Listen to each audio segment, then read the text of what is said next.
pessoal, aqui é o João do Alguma Coisa Eu Sei, tudo beleza? Pessoal, hoje eu quero estar falando da relação, né? Qual que é a correlação entre a onisciência de Deus, né? A predestinação dos eleitos, né? A questão da predestinação, né? da igreja, dos salvos, dos escolhidos. E qual que é a correlação disso com a física quântica, tá? Então, vamos lá. Eu vou começar falando da física quântica. Bom, pessoal, primeiro que a gente tem uma situação assim, ó, você pega aí até a metade do século XX, tá? A gente tinha um grande impasse entre a mecânica clássica, a física clássica e a física de Einstein, né? Da teoria da relatividade restrita e depois a relatividade geral, né? Tinha um impasse aí que era a questão vamos dizer assim, alguns atributos, né, físicos, alguns aspectos físicos específicos, e também tivemos um impasse entre a teoria da relatividade geral de Einstein com o que? A recente, de lá para cá, né, questão da mecânica quântica, física quântica, né? Por quê? Por causa da gravidade. Não estava dando para conciliar aí, né, a mecânica clássica, a mecânica newtoniana e principalmente a questão da teoria da relatividade com a física quântica, né? E muito disso se deve, pessoal, pelo fator probabilístico, né? Que fica no entorno da física quântica. Então, assim, enquanto que a teoria da relatividade geral, ela visa estudar o macro, o aspecto macro do universo, a física quântica fica no micro, a questão micro, né? A questão de níveis de partículas subatômicas, né? E quando a gente começa a entrar nesse mérito, tá? Eu só estou falando isso para contextualizar, tá? Não fujam do vídeo, não vou ficar entrando em aspectos muito matemáticos, físicos, né, para complicar não. Mas a teoria por si só ela é complexa, né? A questão da física quântica, né? Da mecânica quântica. Então, quando a gente começa a falar disso, remete ao termo técnico quanta, né? E o que é isso aí, pessoal? Nada mais é do que, nesse mundo subatômico, a troca em alguns processos da natureza, a troca de informação é quantizada, né? Ou seja, ela se dá em pequenos pacotes quantizados, né? Da qual vamos ilustrar assim, esses números, né? Eles não podem ser divisíveis, né? Por exemplo, vamos entrar no aspecto da luz, né? A luz é composta de partículas chamadas fótons, né? E os fótons, não pode existir um fóton e meio na natureza, 1,3 fóton, 1,2, tem que ser apenas um fóton, 2 fótons, 3 fótons. Então é uma mensuração quantizada, e daí que vem a origem do termo técnico quanta, tá? Então, o que a gente está falando aqui? A gente está falando de alguns processos da natureza que eles se norteiam por troca de energia quantizada, tá? E quando a gente começa a estabelecer esse tipo de ligação, tá, a gente pode começar a aprofundar mais aí nas facetas dessa teoria, né, que tem as suas comprovações na prática, embora comece a ficar um tanto quanto distante da nossa realidade, por conta de que foge da nossa percepção, né? Estamos falando numa escala que foge da nossa percepção humana, né? Então a coisa começa a ficar tudo muito difícil. Mas quando a gente entra, né, destrincha um pouco a teoria, você vai ouvir falar de termos como emaranhamento quântico, tá? Que isso abre um espaço para a questão das 11 dimensões, né? Que preconiza a teoria aí da física quântica, né? E essas, mas 11 dimensões, se eu ouvir falar de 3, no máximo 4, tá. As demais, elas estão a nível de um quesito subatômico, é uma coisa praticamente beirando ao invisível, né? E você vê que em meio disso, aí que entra a questão de ter tido uma ruptura, né, com a física clássica, né? Essa física quântica, e não tava, os grandes cientistas, desde Einstein, não estavam conseguindo compatibilizá-la, até que se desenvolveu a teoria das cordas. E a teoria das cordas é o elo que faltava. E é como se fossem microcordas invisíveis, subatômicas, né, que estão compostas pelo universo, e cada uma delas tem as suas terminologias no sentido de sensibilidade latente em relação à troca de informações, a vibrações, né? Então, o que é isso? Isso aí a gente está falando que estamos vivendo num aspecto onde tudo é energia, tudo é quantizado, né? Tudo está atrelado, tudo está conectado, né? Isso estabelece uma ponte para um leque, né? Uma corrente entre a questão de aqueles aspectos mais, vamos dizer assim, que beiram a loucura nessa teoria, que diz que pode estar havendo, até pelo fator probabilístico oriundo da física quântica, pode existir uma pessoa idêntica a você em um outro universo paralelo, coexistindo paralelamente, né, em função das suas escolhas. Ou seja, antes que dê um nó na sua cabeça, é como se as suas escolhas, né, para cada escolha que você faça, cria um universo paralelo, coexistente com esse, né, e da qual esse universo paralelo existiria um eu, né, igual, ou não necessariamente igualzinho a você, mas que é a sua essência. Vamos supor assim, ó, eu escolhi um caminho nessa vida real aqui. E o que aconteceria se eu tivesse escolhido outro caminho? Isso acaba gerando um mundo paralelo, né, e com as condições da qual se você tivesse escolhido esse caminho. Então é basicamente isso, é como se, e isso não se trata apenas de mais um, seriam infinitas possibilidades, é como se criasse infinitos mundos, infinitos universos, e daí vem o termo multiverso. É como se fossem infinitos universos dentro de um multiverso, e cada universo desse tem algum país em alguma galáxia onde tem você nele, né? Agora, antes que a gente entre mais num aspecto mais surreal do que esse, o que importa eu dizer e onde que eu estou querendo chegar quando eu falo de Deus e a correlação da predestinação com tudo isso? Pessoal, entenda uma coisa, Deus é o inconcebível, é o imensurável, é o inimaginável. A gente não consegue suplantar Deus na nossa imaginação em sua totalidade. Só uma pequena porção a gente consegue. E essa pequena porção foi aquela que ele deixou para que nós conhecêssemos dele, a faceta dele que ele permitiu que conhecêssemos. Então, diferente dos homens que põem uma máscara para se esconder, Deus põe uma máscara para se revelar.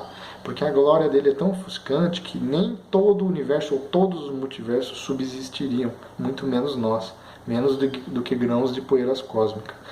No entanto, ele, pelo amor dele, ele se volta para nós, certo? Ele ama a gente, ele morreu por nós sendo inimigos dele, né? Então, mas qual é a questão aqui? A questão é que Deus, o Todo-Poderoso, Onipresente, Onisciente, Onipotente, no que diz respeito à sua onisciência, que é saber de tudo ao mesmo tempo, de todas as coisas em todos os momentos, entenda que para Deus não tem a definição de passado, presente e futuro. É uma coisa só no tempo.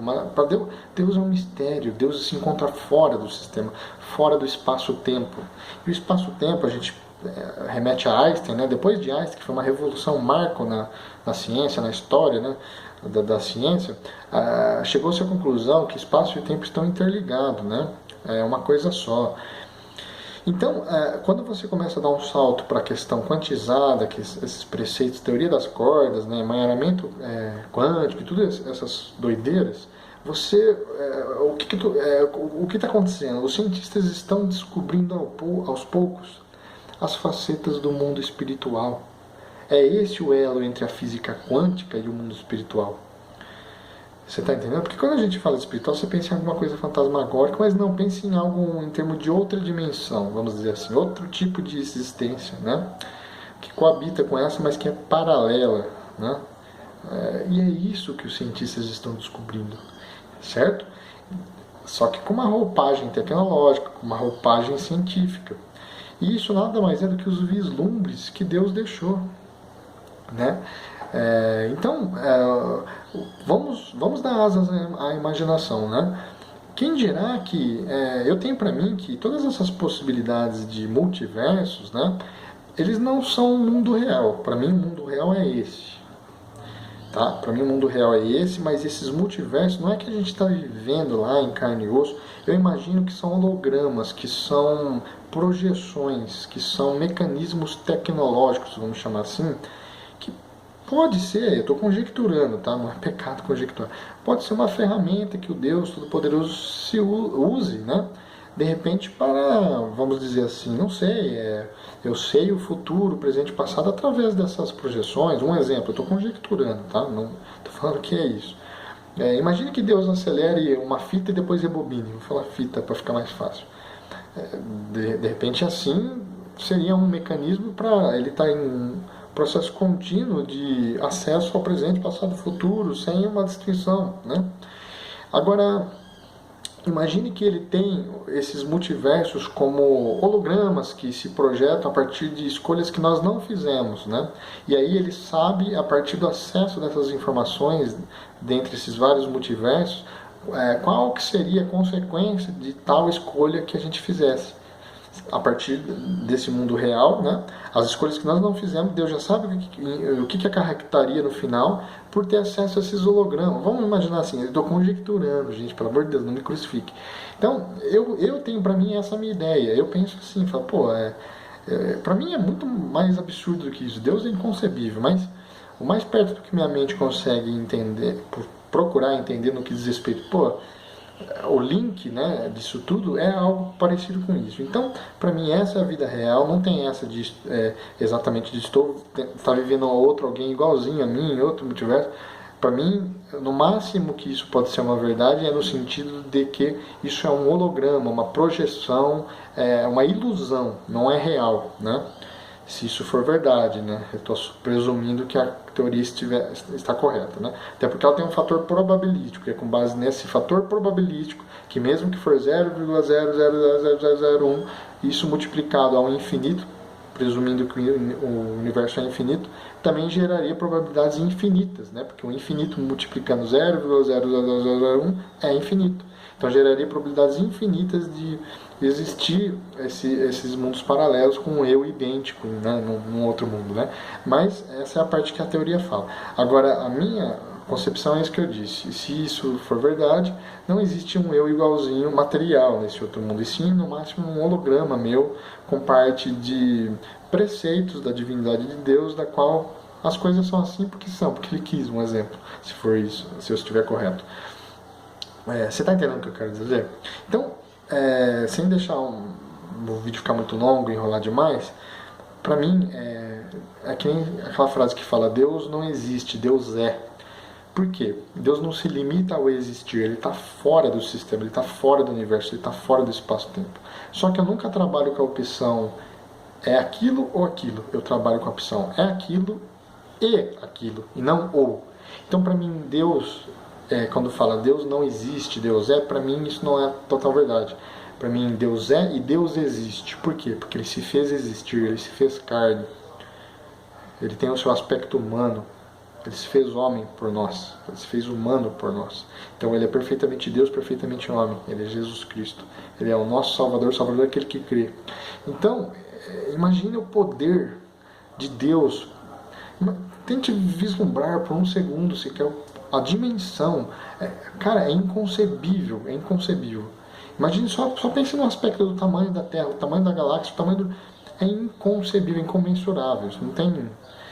Então, a gente só conhece de Deus aquilo que Ele permite, aquilo que caberia na nossa mente. Por isso que eu digo, Deus, ele, tanto em aspectos abstratos quanto físicos, né, ele não poderia pegar e se mostrar para nós na sua plenitude, porque senão não subsistiria nada de dentro do poder, da energia, da glória dele.